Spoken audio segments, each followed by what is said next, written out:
Alhamdulillah hamdan yuafi ni'amahu wa yukafi mazidah. Ya Rabbana lakal hamdu kama yanbaghi li jalali wajhika wa 'azimi sultanik. Allahumma salli wa sallim wa barik ala Rasulillah sayyidina wa maulana wa habibina Muhammadin wa ala alihi wa sahbihi wa man tabi'ahum bi ihsanin ila yaumiddin. Yaqulullahu ta'ala fi kitabihil karim wa huwa asdaqul qailin bi qawlihi a'udzu billahi minasy syaithanir rajim. Ya ayyuhalladzina amanu ittaqullaha haqqa tuqatih wa la tamutunna illa wa antum muslimun. Wa yaqulu ayyudha ya ayyuhalladzina amanu ittaqullaha وقولوا قولا سديدا يصلح لكم أعمالكم ويغفر لكم ذنوبكم ومن يطع الله ورسوله فقد فاز فوزا عظيما. Hadirin hadirat bapak-bapak jamaah kaum muslimin, jamaah kajian rutin Masjid Jami Al-Hidayah yang mencintai Allah dan insyaallah dicintai dan disayangi Allah subhanahu wa ta'ala. Alhamdulillah wa syukurillah ala nikmatil maula. Begitu besar nikmat yang Allah limpahkan kepada kita, dan salah satu nikmat yang Allah masih berikan kepada kita hingga saat ini adalah nikmat hidayah, kebertunjukan yang diberikan Allah sehingga Allah mengarahkan kita dalam kebenaran. Allah gerakkan langkah kaki kita untuk hadir di masjid yang penuh dengan kemuliaan. Allah lapangkan hati kita untuk dapat bangun tidur, ya, melaksanakan kewajiban kita yaitu salat subuh berjamaah yang kita rangkai dengan kajian ilmu yang alhamdulillah insyaallah kembali kita akan melanjutkan kajian-kajian kita dari kajian sebelumnya, yang mana kajian terakhir kita kemarin membahas tentang apa Pak? Ada yang ingat? Enggak ada ya? Masya Allah. Itu menunjukkan betapa Bapak fokus ya terhadap kajian itu. Baik. Ala kulli hal, kalau tidak salah terakhir kita masih membahas tentang Kitabun Najasat, yaitu kitab yang berkaitan dengan najis ya, dan pernak-pernik yang berkaitan dengannya. Nah, kemudian kita masuk pada poin kedua setelah kita membahas mengenai tentang Kitabun Najasat. Ini masuk pada pembahasan mengenai tentang Kitabul Istinja. Jadi teman-teman yang dimuliakan Allah Subhanahu wa taala, ini jamaah yang dimuliakan Allah, berkaitan dengan istinja ini perkara yang mungkin cenderung diremehkan oleh manusia, sehingga Nabi Muhammad SAW pernah berjalan kemudian menemukan dua kuburan. Kata Nabi, innahuma la yu'adziban, sungguh dua kuburan ini sedang diazab oleh Allah. Wa ma yu'adzibani fi kabir, dan mereka tidaklah diazab dengan dosa yang besar. Amal awal yang pertama, wa kana yamshi bin namimah, orangnya suka adu domba. Jadi ke RT atas ngejelek-jelekin RT bawah, nanti ke RT bawah ngejelek-jelekin RT atas. Itu kalau bahasa Inggrisnya itu fighter sound deceit, ya, fighter berkelahi, sound deceit domba. Jadi adu domba ya. Namanya apa tadi Pak? Fighter sound deceit. Ya, adu domba. Nah, yang kedua ini yang tidak pernah terbesit dalam pikiran kita. Fakana yabulu wala yastanzih. Orangnya suka buang air kecil tapi istinjanya enggak bersih. Jadi bisa Bapak bayangin, istinja masalah cebok saja membuat orang masuk neraka. Dan hadis ini bukan kebetulan Ya, sekali lagi Ustaz ulangi, bukan kebetulan. Karena ternyata ada hadis semisal yang seperti ini cukup banyak, Pak. Misal Nabi berkata, tanazzahu minal baul, berwaspadalah engkau dari air kencing. Fa inna amata adzabal qabri minhu, karena kebanyakan orang diazab di kuburan karena air kencing. Jadi artinya Nabi ini menjelaskan begitu, menunjukkan memang banyak orang meremehkan air kencing. Sehingga kencing sembarangan. Orang zaman dulu istinja itu kalau tidak pakai air ya pakai batu. Sekarang ini istinja lebih dominan pakai obat. Tahu obat? Obat abit. Tempelin tiang listrik. Makanya Bapak sadar nggak, tiang listrik itu di bawahnya selalu dicat warna hitam. Supaya nggak karatan itu, Pak, ya. Karena sering dikencingin sama bapak-bapak. Nah, jadi berangkat dari situ teman-teman yang berbahagia, kadang kencing di belakang truk. Truknya jalan, tinggal dia kencing sendirian gitu. Nah ini kan seperti ini dia meremehkan. Ya seakan-akan Allah cuman kencing aja. Hati-hati, Pak. Ya istinja itu orang saya perhatikan, apalagi ada model kayak apa itu toilet kering gitu ya. Dia nggak mau lantainya basah. Akhirnya duduk di toilet kencing, mohon maaf yang dibersihkan cuman bagian kemaluannya aja. Padahal ketika dia kencing di toilet itu kan ada potensi cipratan ke bagian paha. Nah dia cuman siramin bagian kemaluannya aja. Ya itulah kadang orang tuh makin modern, makin nggak jelas gitu, Pak. Ya zaman-zaman dulu istinja ya istinja biasa. Sekarang Masya Allah modelnya begitu. Ya bahkan dulu pernah ketika kami perjalanan di daerah Jordan, Palestina, Mesir, ternyata di sana banyak yang gaya-gaya begitu. Jadi jemaah itu nggak yakin itu bahwa air aqua kecil gini, Pak, dibuat untuk istinja itu. Jadi betul-betul nggak disediain air gitu. Nggak ada, shower nggak ada, keran nggak ada, ember nggak ada. Jadi betul-betul nggak disediain air. Cuman tombol dari atas toilet untuk nyiram kotoran. Insya Allah. Ini Bapak nggak pernah keluar negeri sih, jadi susah saya ngejelasin. Ya? Di luar negeri begitu, Pak. Dia paling jauh jalannya ke perapatan. Paling bagus ke Tritip, ya. Baik, teman-teman yang berbahagia. Lantas Islam menghadirkan beberapa adab-adab dalam beristinja. Apa saja adab-adab tersebut? Yang pertama, Allah yastanjia biyamini. Tidak boleh beristinja dengan tangan kanan. Saya pikir clear ini. Jadi Islam itu memang memiliki apa Pak, komitmen. Jadi bukan membenci tangan kiri, bukan. Mentidak fungsikan tangan kiri, bukan. Tangan kiri tetap fungsi, cuman maksud Islam yang baik-baik kanan, yang jelek-jelek kiri, gitu.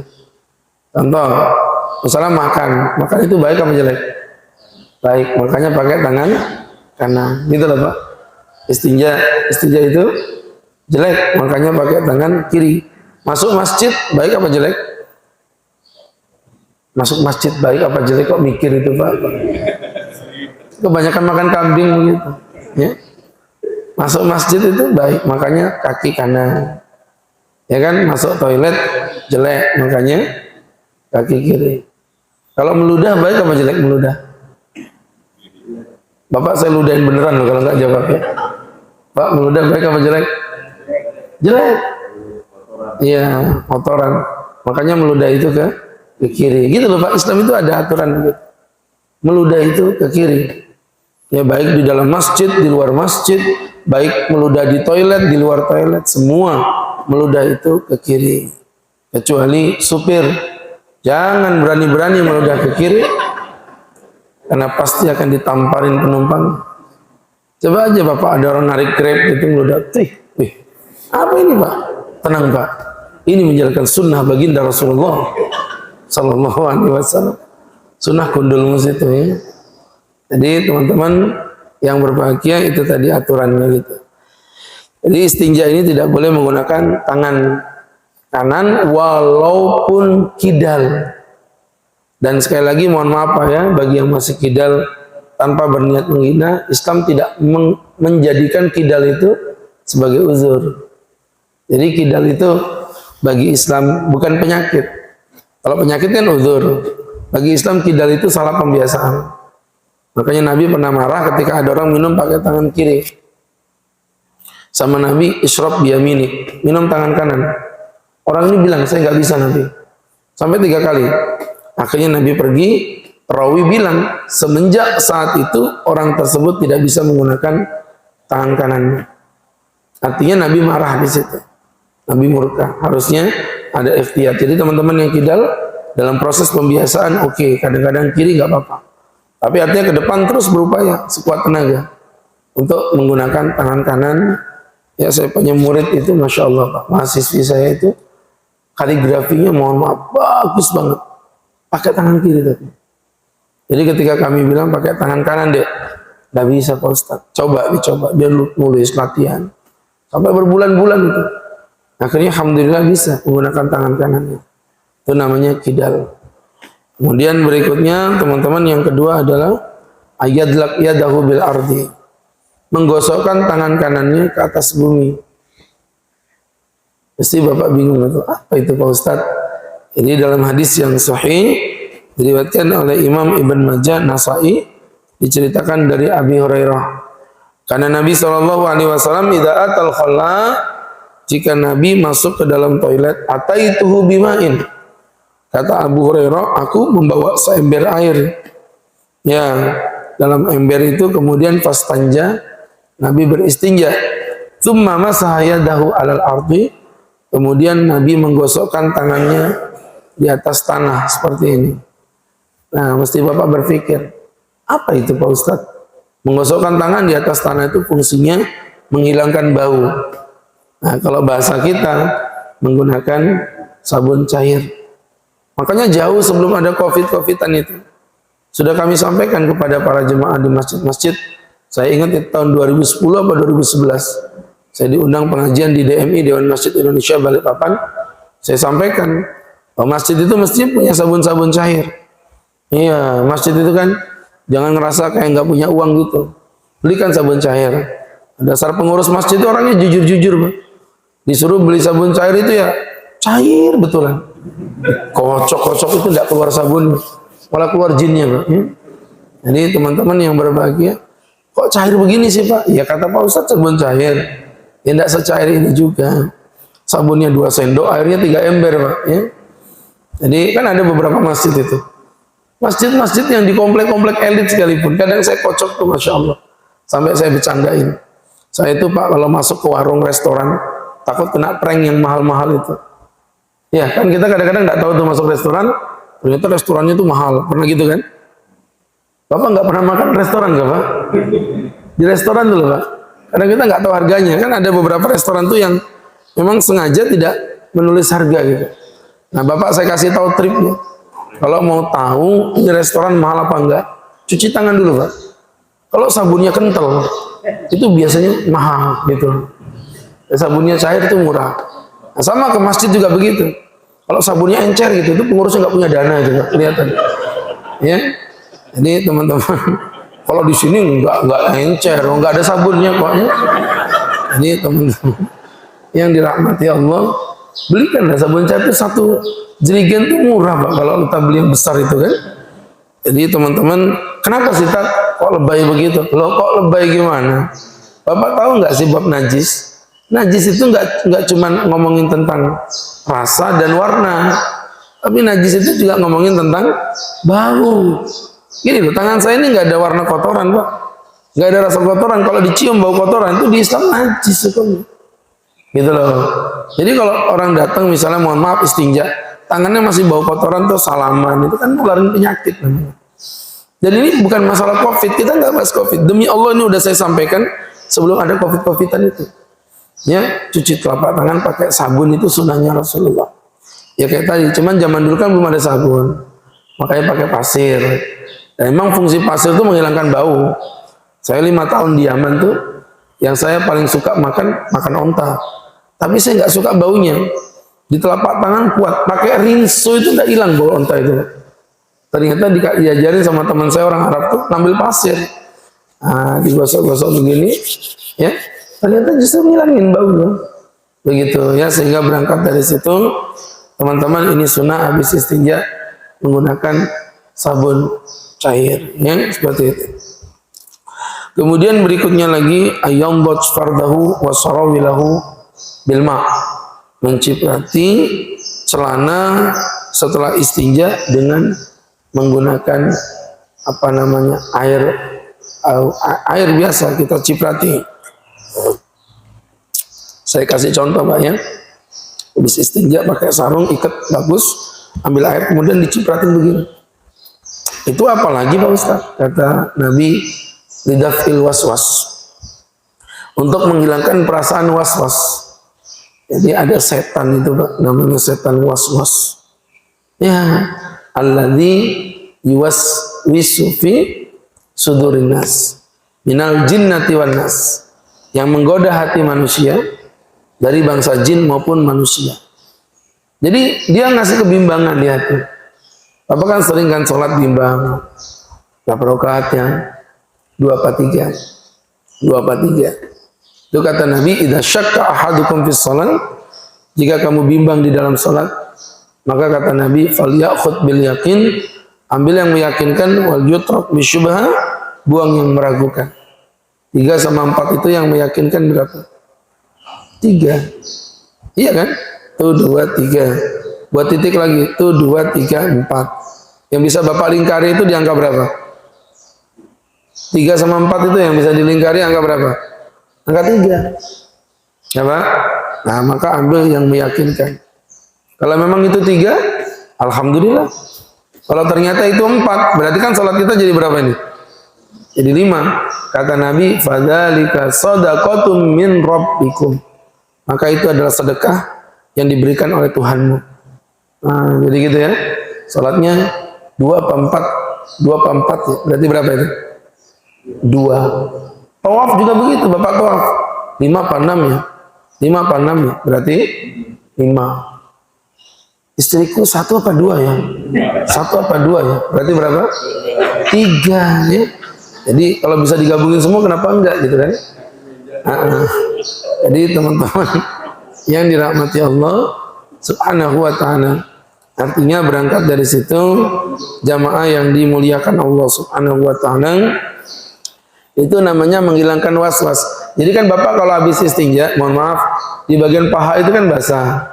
Nanti ketika sholat pas ruku, kadang-kadang sarungnya itu kelihatan basah. Nanti setan bisikin telinga kita itu. Itu kata setan apa? Jangan-jangan itu bekas kencingmu. Sehingga ketika kita ruku itu kita jadi nggak khusyuk gitu. Nah makanya dicipratin. Biar nanti kalau setan bilang begitu, Bapak bisa jawab, kata siapa? Aku yang nyipratin kok. Begitu. Istilahnya ngeprank setan begitu.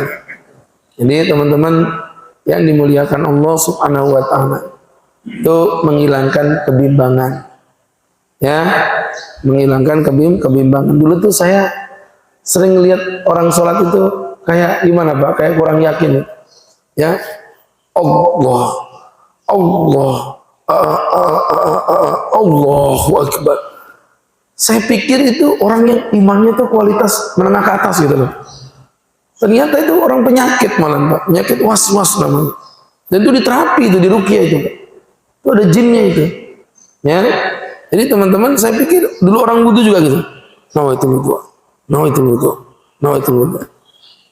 Saya punya teman itu dulu was-was, kasihan Pak. Kencing aja, buang air kecil itu bisa sampai setengah jam. Apalagi mandinya, ngeri.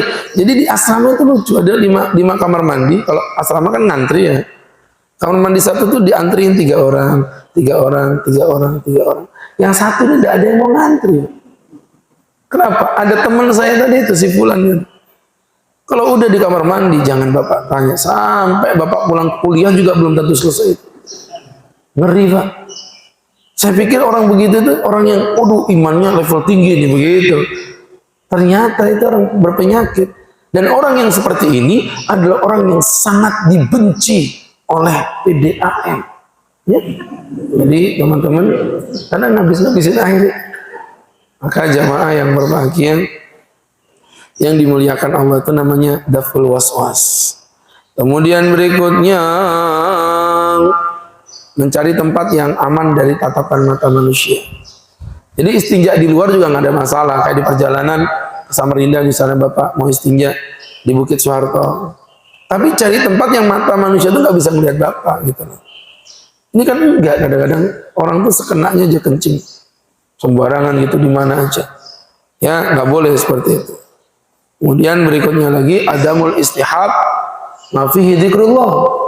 Tidak boleh membawa apapun yang mengandung lafzul jalalah. Ya, ke dalam toilet tidak diperbolehkan. Jadi yang kayak gini-gini ini kadang-kadang itu ada orang yang apa sih Pak Ustaz? Itu kan cuman kertas aja. Itu kan cuman tulisan aja.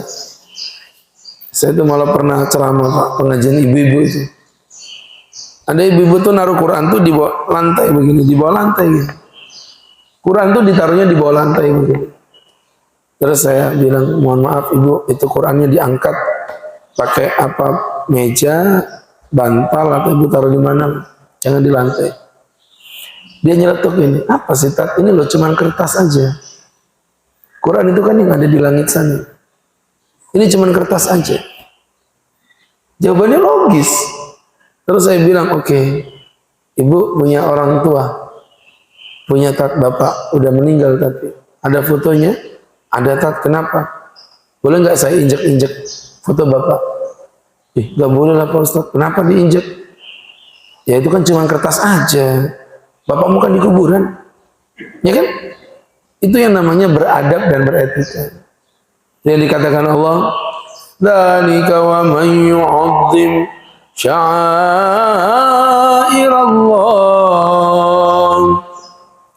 Dzalika wa man yu'azzim sya'airallah fa innaha min taqwal qulub.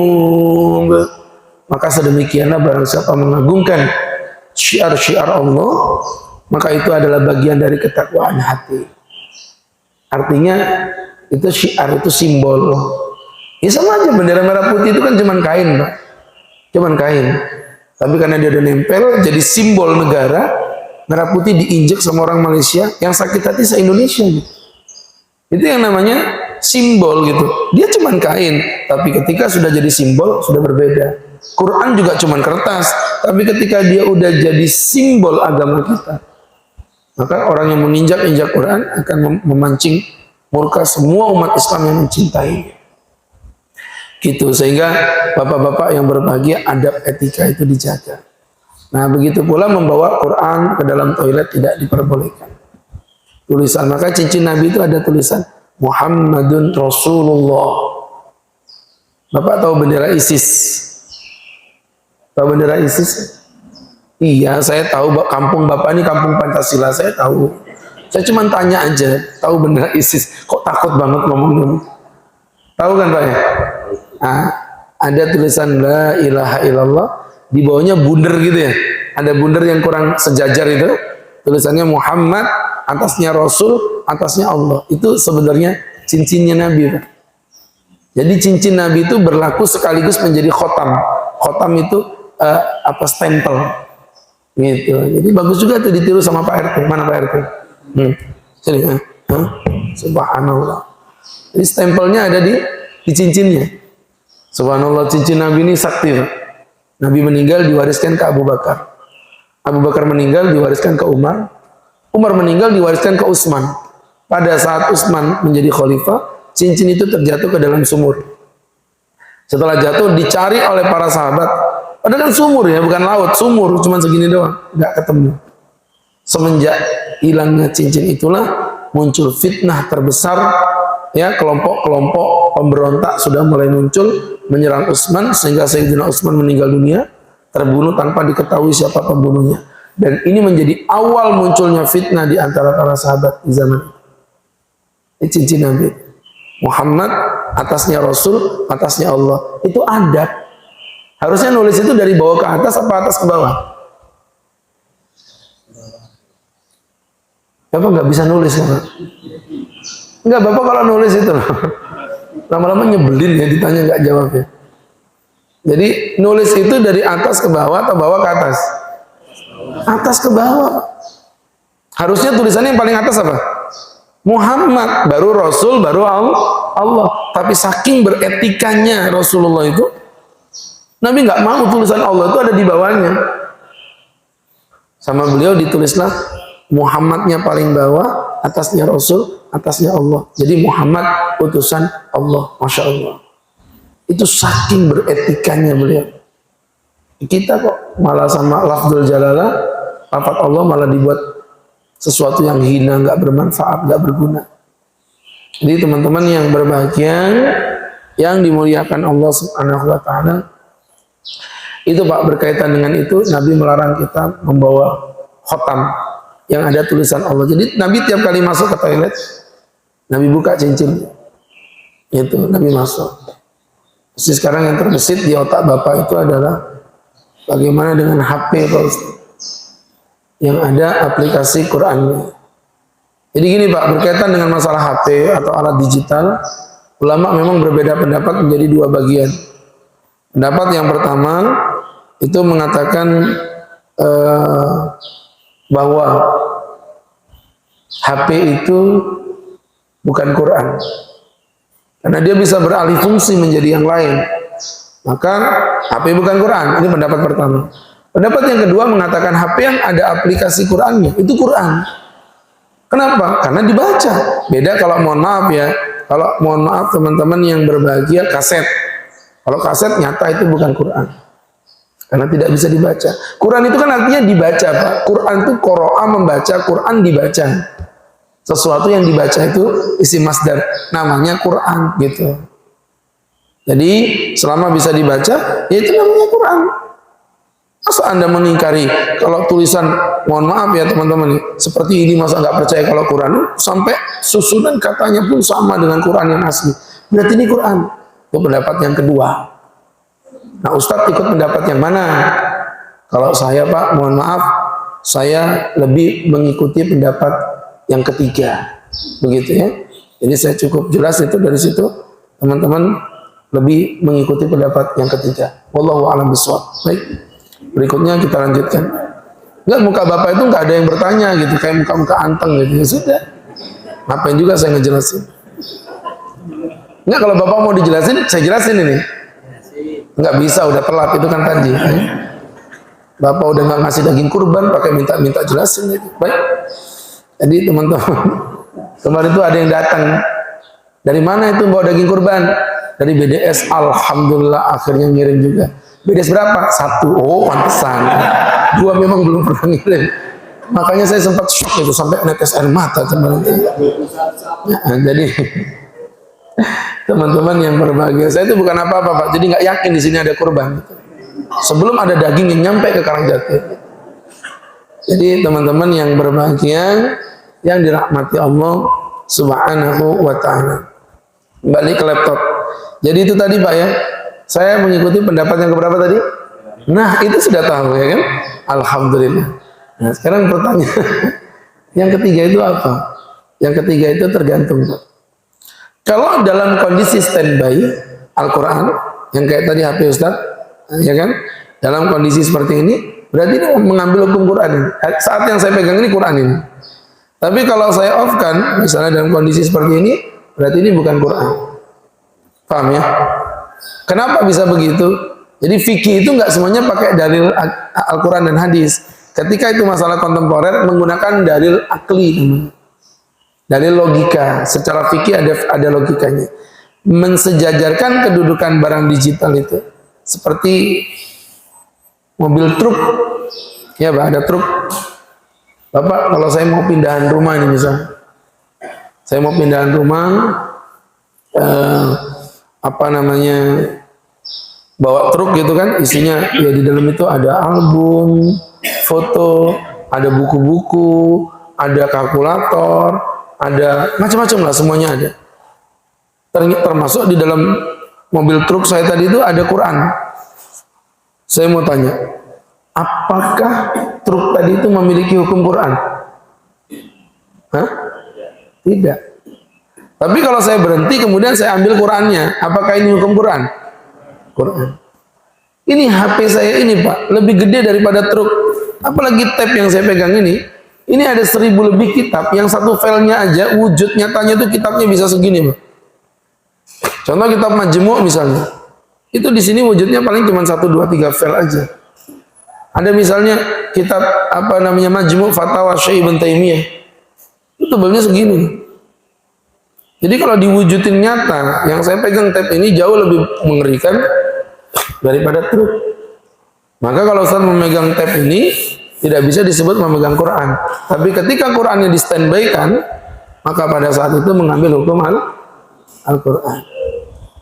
Nah, ini bukan Quran. Nggak bisa nyata-nyata Quran. Ya ini Quran. Berarti kalau Bapak bilang ini Quran, nggak boleh dibawa ke toilet. Masuk toilet, Bapak taruh di luar. Itu yang hilang bukan Qurannya, HP-HP-nya hilang semua. Ya kan?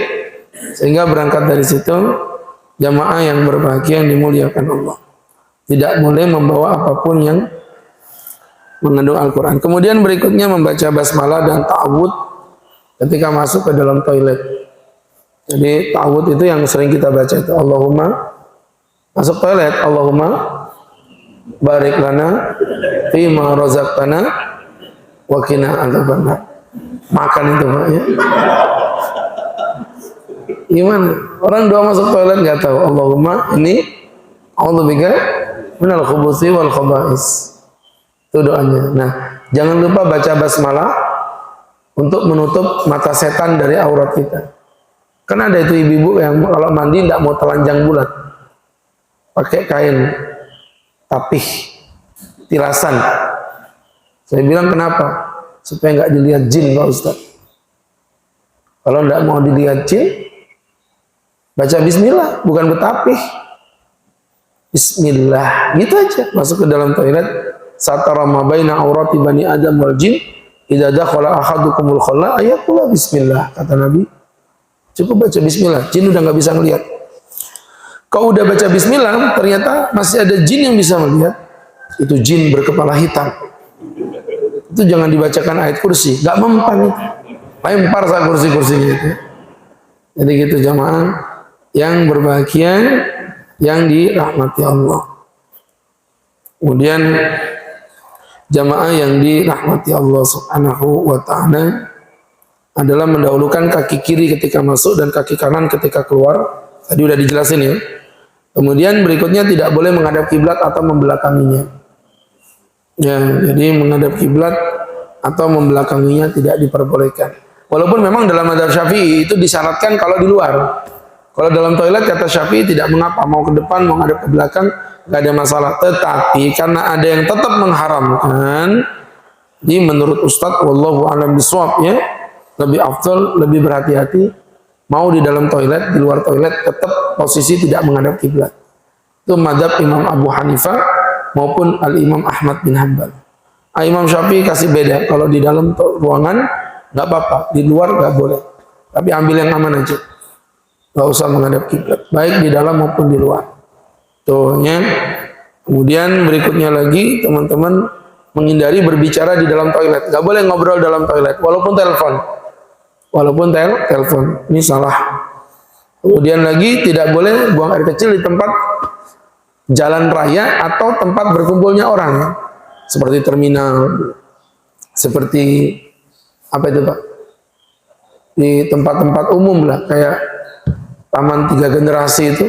Saya pernah jalan, Masya Allah, itu ada kayak bangunan yang dikasih kayak pohon-pohonan itu kan bawahnya tekel Pak, bukan tanah.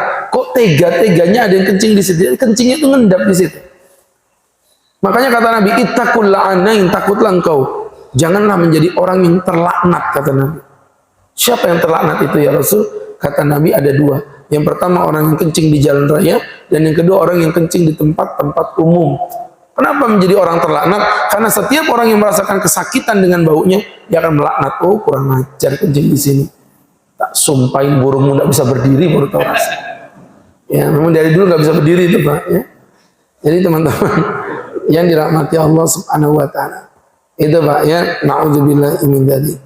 Kemudian berikutnya lagi teman-teman yang berbahagia, tidak boleh kencing di air yang menggenang. Ya, tidak boleh kencing di air yang menggenang. Jadi air yang menggenang seperti contohnya kayak apa Pak? Danau gitu. Kalau orang BDS mungkin nyebutnya danau. Kalau kami orang Karangjati nyebutnya swimming pool. Ya. Mungkin agak beda istilahnya ya, mohon maaf. Jadi teman-teman, kami nyebutnya apa, swimming pool. Orang kencing di apa, kolam renang, nggak boleh lah nyakitin orang. Ya kan? Makanya kalau ada orang di kolam renang diam dengan tatapan kosong selama 5 menit, itu areanya itu pasti anget air itu. Pakai temennya tidak sadar, ayung, kok agak asin ya? Ya mas, kebanyakan kaporit ini, kaporit gudul mus itu. Nggak boleh itu Pak kencing di dalam apa namanya pemandian itu. Banyak orang seperti itu. Ya, jamaah yang dimuliakan Allah Subhanahu wa taala, maka bapak-bapak, ibu-ibu, jamaah yang dirahmati Allah Subhanahu wa taala, mengambil poin dari apa yang kami jelaskan tadi, dapat disimpulkan larangan untuk kencing di air yang menggenang. Kemudian ayakula idza kharaja ghufranak, apabila dia keluar dianjurkan untuk membaca ghufranak, ampunanmu ya Allah, ampunanmu. Itu doanya.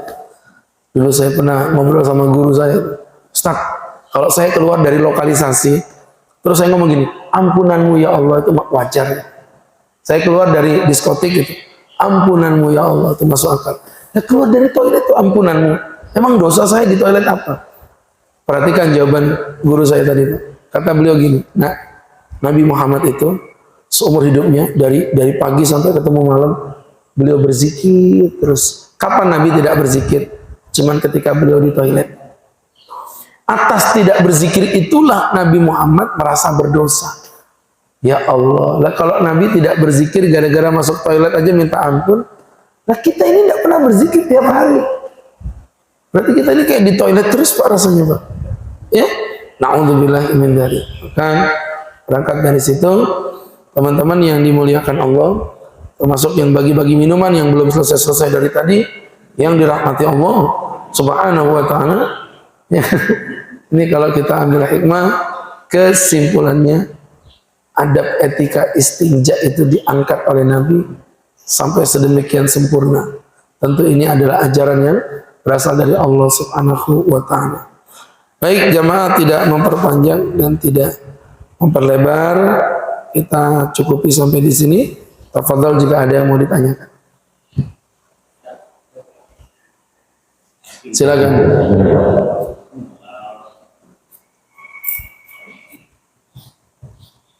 Assalamualaikum warahmatullahi wabarakatuh. Assalamualaikum warahmatullahi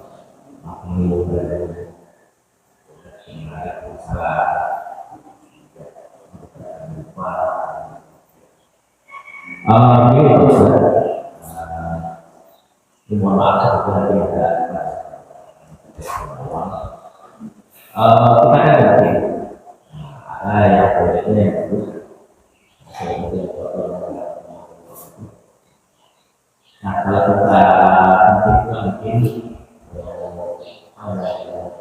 itu ada bawah banyak yang salah. Nah kemudian kekuasaan dari kita itu mencucinya bagaimana? Nah apakah itu kepala bumbunya atau bagaimana? Kalau kita punya bawah kita bisa pakai. Jadi sebenarnya mencuci apa kita itu bagaimana nantinya? Apakah itu kepalanya atau semua bagaimana? Baik. Itu yang pertama. Kemudian jika ada yang bisa tidak ada air, lalu atau batu, karena ada kembali kepada isu. Nah, kemudian itu kalau kita lakukan ya gimana? Ada sampel yang pakai itu. Cuma itu aja Pak. Waalaikumsalam warahmatullahi wabarakatuh. Saya singkat pertanyaannya. Yang pertama mengenai bagaimana mencuci kepala burung, untuk pertanyaannya ya. Saya dari tadi mikir burung apa ini ya. Baik teman-teman yang dirahmati Allah Subhanahu wa taala. Ya, itu yang Bapak omongin tadi itu uriner namanya Pak ya. Sebenarnya pertanyaannya biasanya itu lebih terfokus pada apa hukum kencing berdirinya. Tapi Bapak tadi unik, Bapak bertanyanya malah bagaimana mencuci kepala burungnya begitu. Baik. Jadi teman-teman yang dirahmati Allah, kesimpulannya adalah istinja itu memang yang diwajibkan untuk dibersihkan itu pada area kemaluannya. Itu kalau kita ngomong istinja. Cuman kan potensi untuk menciprat gitu. Makanya dalam hal hukum kencing berdiri itu ulama kan memang berbeda pendapat. Ada yang mengatakan tidak boleh, ada yang mengatakan boleh-boleh saja.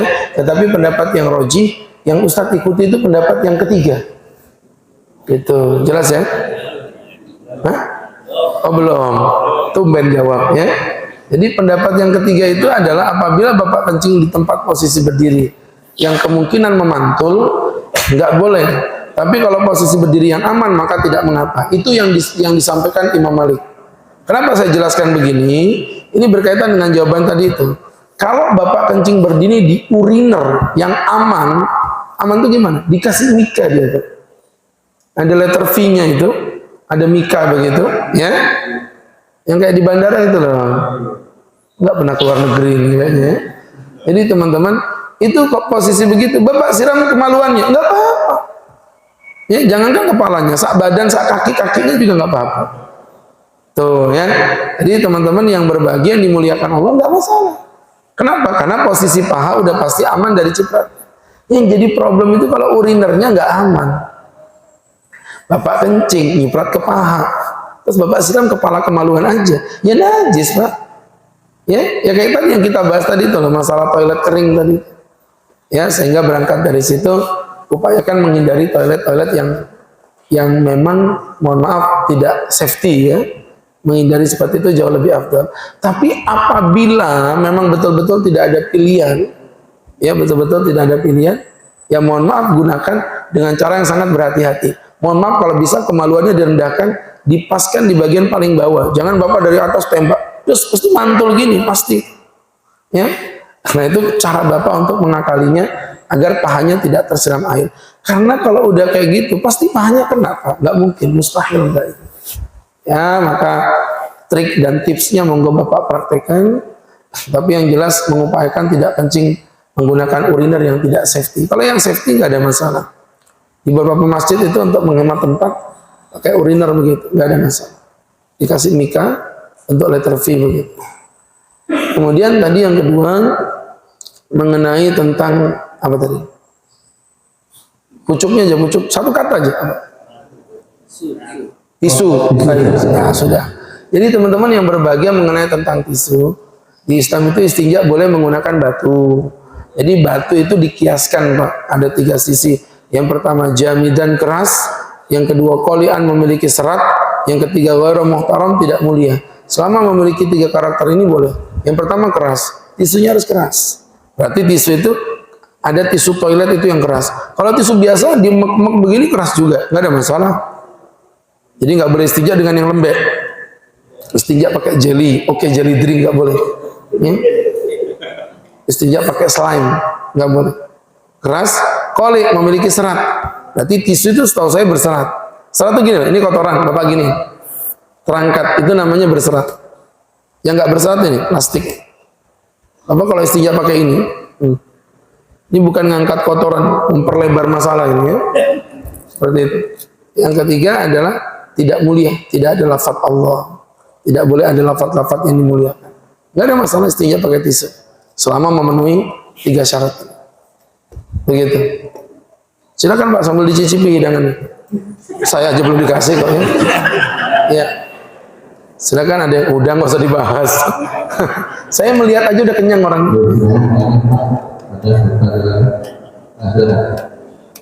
Ya silakan. Assalamualaikum warahmatullahi wabarakatuh. Ya, masalah ayat istinja tadi apa? Tentang kita kan dilarang untuk kencing di situ. Apa yang itu beberapa. Saya pertanyakan adalah bagaimana dengan di proses besar itu pasti ada air dengan di situ. Ada kita dulu langsung mau kotoran kencing tapi kotoran apa itu termasuk dari proses itu. Baik, jadi kalau memahami hukum itu bukan sama-sama. Jadi kalau memahami hukum udah dijawab pakai makasih sekarang. Jadi memahami hukum itu jangan lihat pada zahir nas, harus melihat pada konteks. Konteks itu kalau dalam bahasa fikih namanya ilat, patok dasar hukum. Ya, maka bapak-bapak yang berbahagia yang dimuliakan Allah, apa sih ilatnya nggak boleh kencing di air yang menggenang? Karena itu akan mengotori air tersebut. Ya, contoh misalnya ada kubangan air nih, bapak kencing di situ, itu air kan di situ aja ngendepnya tuh, sehingga kan otomatis air itu menjadi air yang jadi kotor gitu loh. Namanya menyia-nyiakan air gitu, maksud Allah tuh gitu. Tapi kalau di kloset itu air menggenang itu memang air untuk membersihkan kotoran. Terus memang Anda mau BAB di kloset yang kering gitu, gimana caranya? Ya kan? Jadi berangkat dari situ bukan itu maknanya, ilatnya dipahami dulu. Ya, ilatnya itu dipahami terlebih dahulu. Sehingga berangkat dari situ jamaah yang berbahagia, kencing di toilet ataupun BAB di toilet ada air menggenangnya. Iya, tapi itu air yang memang difungsikan untuk membuang kotoran. Maka yang seperti itu tidak mengapa. Itu namanya patok dasar hukum, ilatnya yang dilihat. Ilatnya apa? Mengotori air yang menggenang tersebut. Nah, ini tidak mengotori kalau memang air itu tujuannya untuk membuang kotoran. Begitu. Sama-sama. Ada yang lain? Terima kasih langsung aja. Biasanya kita itu kalau kita sudah kita pas bagaimana kita ada lagi netes. Nah, ini biasa saya alami dulu. Biasa saya alami ganti celana apa semuanya masuk lagi, masih ada yang netes lagi. Padahal masuk ibadah waktu masjid, bagaimana masih gitu? Bahkan biasa saya baca karena di perjalanan itu lalu, ya kan? Kayaknya ada lagi yang sekarang di toilet itu di kamar mandi sudah kita 10 menit memerah Baik. supaya nggak netes lagi di sini. Baik, paham saya, Pak.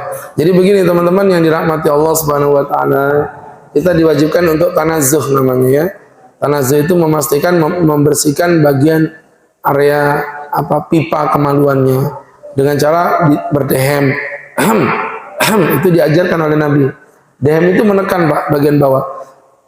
Begitu, satu. Atau bisa juga dengan cara mohon maaf diurut begitu. Bapak sendiri yang ngurut, gak usah manggil tukang urut loh ya, awas. Nanti tukang urut bapak suruh ngurut-ngurut begitu, jangan. Jadi bapak sendiri yang ngurut. Ini saya pertegas biar nggak salah paham gitu ya. Jadi teman-teman yang dirahmati Allah Subhanahu wa taala diurut Pak ya supaya bagian bawah klep kemaluannya itu betul-betul bersih. Nah, yang ketiga kalau memang masih keluar lagi, bapak konsultasi ke dokter dulu boleh. Nah, kalau masih keluar lagi, maka itu yang disebut dengan salisul baul, namanya beser Pak. Nanti kalau hukum beser itu punya hukum pengecualian. Ya, jadi kalau udah beser begitu, kemudian kemaluannya ditutupi dengan pembalut dan semisalnya, kemudian masih keluar, itu nanti untuk orang beser punya kekhususan. Ya teman-teman, ada hukum istisnaiyah namanya, hukum pengecualian. Karena itu beser termasuk orang yang sakit. Tapi beser itu cirinya dia keluarnya nggak bisa bapak kontrol. Kalau bapak masih bisa kontrol, itu bukan beser namanya. Ya. Nah, sekali lagi saya yakin kalau yang kayak tadi sampai 10 menit bukan beser. Karena beser itu biasanya merembes dia. Sifatnya merembes. Jadi itu mungkin karena bapak tadi belum istinzah, belum tanazzuh. Coba dites. Ada beberapa cara, orang beda-beda. Cuman yang di fikih itu biasanya dehem, tanahluh namanya. Begitu, atau diurut, atau mungkin mohon maaf posisi kencingnya. Itu posisinya dalam kondisi duduk. Karena ketika kita kencing berdiri, mohon maaf ya, kalau minum kenapa nggak boleh berdiri? Klep kita ketutup, sehingga airnya, mohon maaf teman-teman, tidak sempurna waktu kita minum. Tapi kalau kita kencing kebalik disuruh duduk, supaya klepnya terbuka, biar sempurna keluarnya gitu. Nah ada orang kencing berdiri, jatuhnya memang kurang baik kencing berdiri. Kalau bisa kencing itu memang dalam kondisi duduk. Kalau makan, kalau kencing dalam kondisi duduk, sehingga klepnya dalam kondisi sempurna untuk mengeluarkan sisa-sisa kotoran yang ada di bagian kemaluan. Begitu maksudnya. Satu terakhir.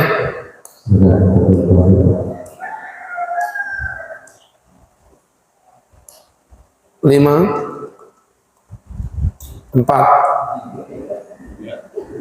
Suruh tanya malah ngunyah jagung, bagus ya.